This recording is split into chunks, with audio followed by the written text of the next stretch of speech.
Bonjour, c'est Raphaël Mahin et Pierre-Yves Maillard. Dans le cadre de l'élection au Conseil des États, nous avons 10 propositions pour le canton et pour la Suisse. Aujourd'hui, on parle de protection de la maternité et de congé parental.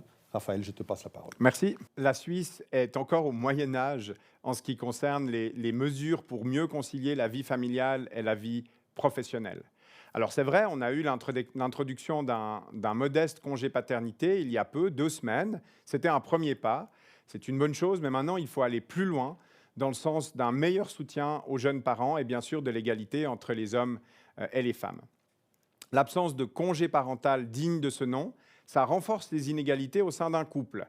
Souvent, malheureusement, c'est la femme qui reste davantage à la maison et l'homme qui reprend plus rapidement le travail parce que justement, on n'a pas de congé parental.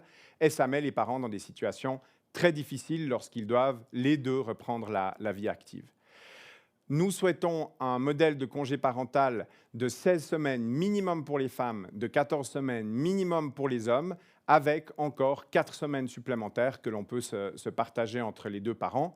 C'est un modèle qui est connu dans de nombreux pays d'Europe et qui facilite la vie des familles lorsqu'elles ont des enfants. Autre proposition en lien avec l'arrivée d'enfants. Aujourd'hui en Suisse, on considère encore très souvent, beaucoup trop souvent, la grossesse comme une maladie.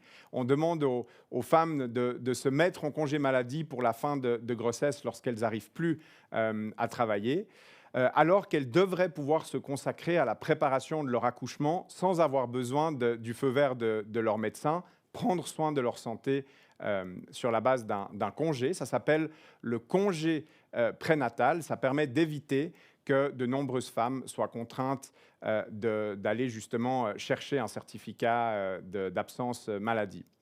Un tel congé prénatal en fin de grossesse, c'est connu dans de nombreux pays européens. C'est un moyen de protéger la santé des femmes, de permettre l'arrivée d'un enfant dans de bonnes conditions.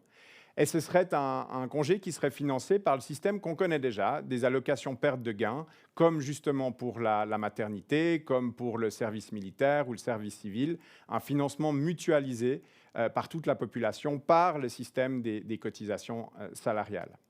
Pour pouvoir porter ce projet à Berne, nous avons besoin de votre soutien lors des élections fédérales de cet automne.